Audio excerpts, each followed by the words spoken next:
Changes at sexual maturity. Both boys and girls undergo thick hair growth in armpits and genital areas between thighs. Thinner hair on legs, arms and face, and oily skin and appearance of pimples. Among girls, beginning of ovulation from the ovaries and menstrual cycle. Enlargement of breasts due to deposition of fats. Darkening of nipple skin. Stoppage of growth of bones and height, and maturation of secondary sex organs like fallopian tubes, uterus, etc.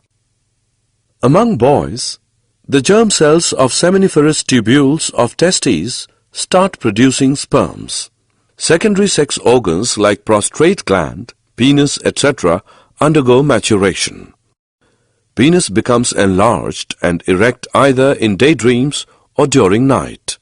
Penis is required for the actual transfer of sperms from male to female. And broadening of shoulders, deepening of voice, increase in height, etc.